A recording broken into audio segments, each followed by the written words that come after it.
माँ के दूध में वो शक्ति होती है जो कमजोर से कमजोर व्यक्ति में भी भाव भर देता है, बोझ भर देता है।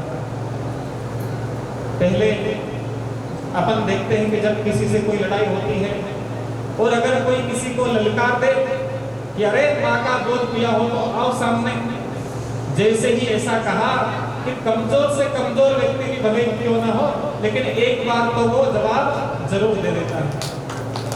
बोलो जगदम्बे माता की। लेकिन आजकल तो क्या होता है, जैसे किसी ने आवाज लगाई कि माँ का दूध पिया हो तो आओ सामने, तो बच्चा पता है घर के अंदर छुप जाता है और अलमारी में से खिड़की में से आवाज लगा के बोलता है कि मैंने तो माँ का दूध पिया ही नहीं, मैं बाहर क्यों आऊं, मैं तो बाहर नहीं आऊंगा।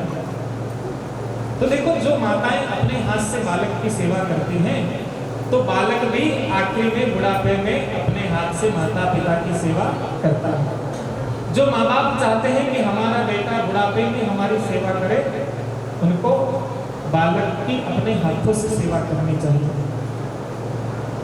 वरना होता क्या है,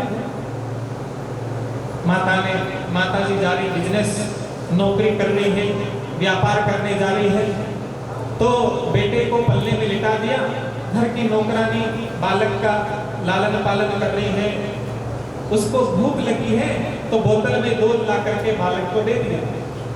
अब देखो, बोतल का इतना रस लग गया बालक को कि पहले दूध की बोतल, थोड़ा बड़ा हुआ 12-15 साल का तो पेप्सी कोका कोला की बोतल, थोड़ा जवान हो गया तो चाय की बोतल, हाँ ड्रिंक चलने लग गई और पूरी जवानी उस बोतल में खत्म कर दी।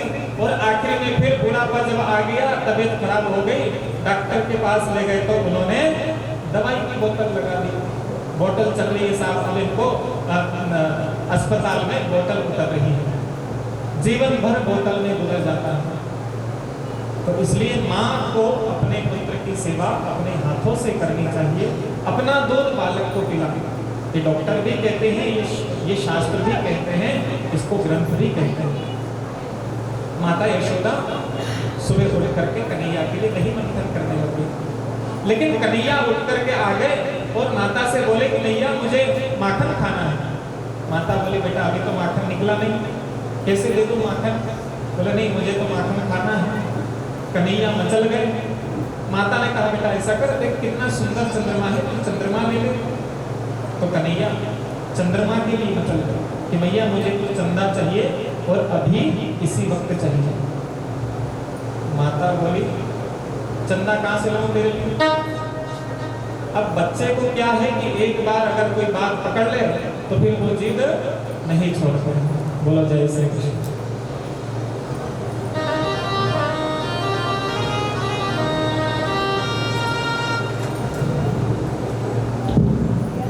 राधिका गौरी से बिरज की छोरी से मेरो ब्याह करा दे मैया।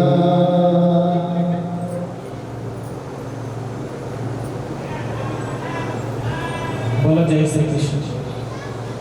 तो चंदा मांगने की जिद करने लगे कन्हैया। माता ने कहा देख मेरे पास तो चंदा है नहीं, मुझे काम करने दे। कन्हैया को आ गया गुस्सा। कन्हैया धमकी देते हुए बोले देख कन्हैया मुझे चंदा देती है कि नहीं देती है? माता बोली मुझे धमकी दे रहा है, ये आंखें किसे दिखा रहा है? तो जा यहाँ से चला जा, धमकी किसी और को देना। तो कन्हैया कितने सुंदर शब्दों में माता को धमकी दे रहे हैं, बहुत ध्यान से सुनना।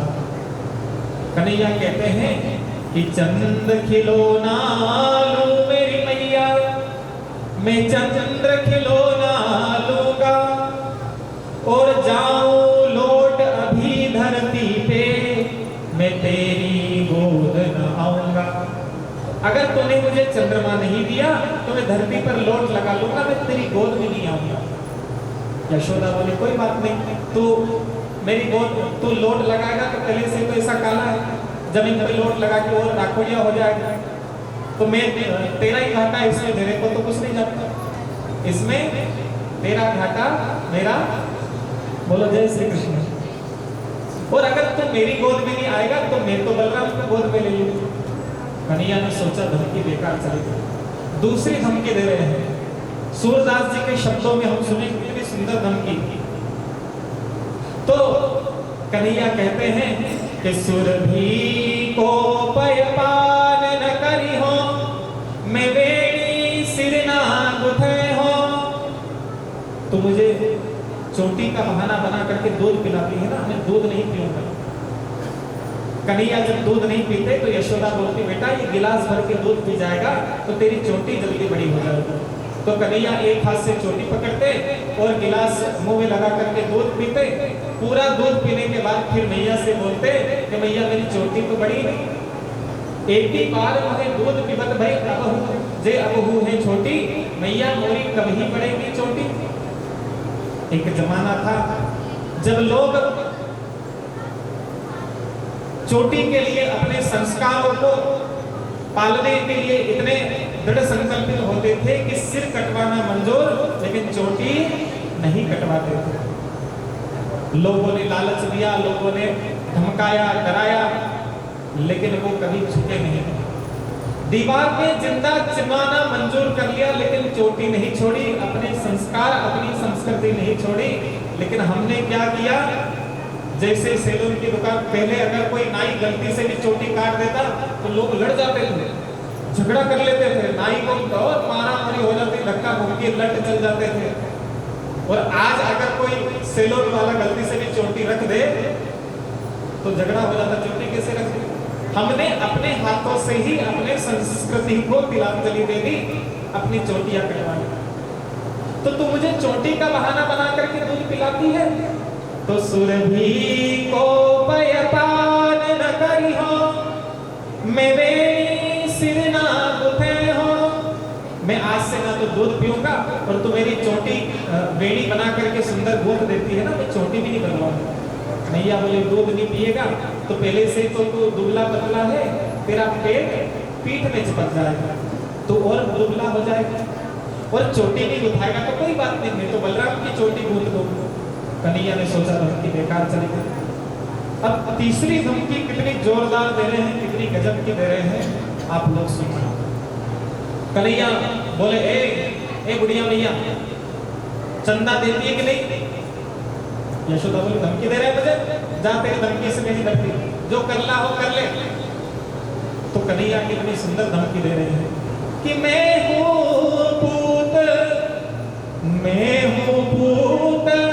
नंद बाबा को, मैं तेरो सुतना कहे हो।